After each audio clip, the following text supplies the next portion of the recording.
Naks! Emote, emote!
Masangret Island.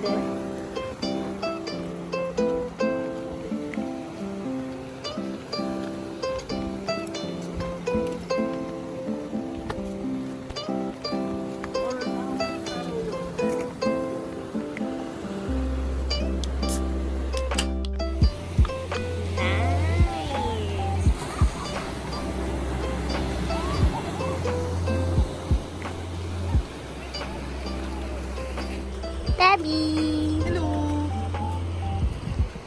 Ayan. Napunta na tayo dun sa pagliliguan. Oo, matutulis yung mga bato.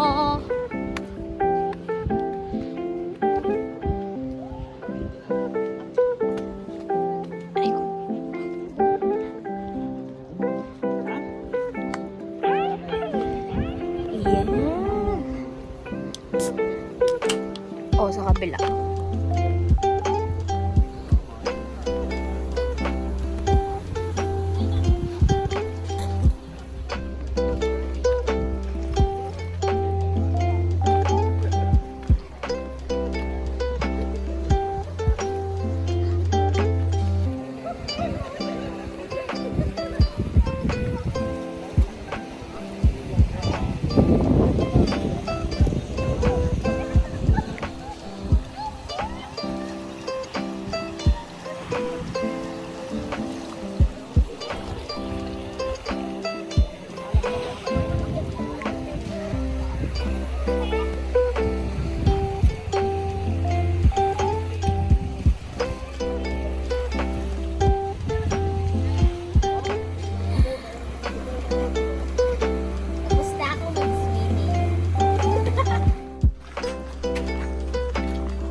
And we're back!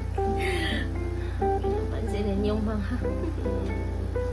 Masyado ko na namang in-enjoy lumangoy at nasa katirikan ng araw. Ayan, and we're home from Masangret. Pangasinan na lang, Pangasinan. Kasi, ano pala yun, akala ko dati, Burgos, sa Burgos, Pangasinan. Located yung Masangret. Yun pala, sabi dun sa information desk doon. Ano pala, hati pala yun. Burgos, tsaka Agno, Pangasinan. Ayan. So, doon kami dumaan sa Burgos, doon sa may Kabungawan, Burgos. Hindi ko alam yung daan from Agno, pag manggagaling ka sa Agno. Yon. So, ang biyahe namin from here sa Alaminos to Masangret via Kabungawan Beach. Siguro mga 1 hour din. More or less 1 hour. Ayan. At ang sinakyan namin ay kotse. So, para sa akin hindi ko ma-advise na kotse. Kasing kotse talaga. Kasi, ang daming matatarik, tas rough road. Hindi naman siya marami, hindi mahaba yung kalye ng puro rough road. Pero malapit na dun sa pinagstayan namin na resort. Rough road yun. Tapos, matarik. And ang lalaki ng mga bato. Ayan. Kaya, sasayad talaga dun, besh. Kung ipipilit naman na kotse, okay naman, kagaya sa amin. Kinaya naman. Pero, dapat, wala kayong masyadong gamit. Dalawa lang kayo dapat nasakay. Kasi kung marami kayo, sasayad talaga. Well, hopefully, dahil dumadami ang mga turista doon, maayos na din yung daan. Sana! Yung rates, hindi ko sure kasi pagdating namin doon, super na-excite lang akong lumangoy kasi ang ganda ng place. Lagay ko na lang dito yung name nung resort na pinuntahan namin. May contact number na din dyan. So, para sure sa rates, try to contact them na lang. Kasi, hindi ako reliable source sa mga ganyan dahil super excited ko lagi pag nandun ako sa dagat. Dahil maraming tao. Actually, gusto ko pang lumangoy kanina. Kaya lang, dumami yung tao. Wala na, ina-isolate ko na yung sarili ko.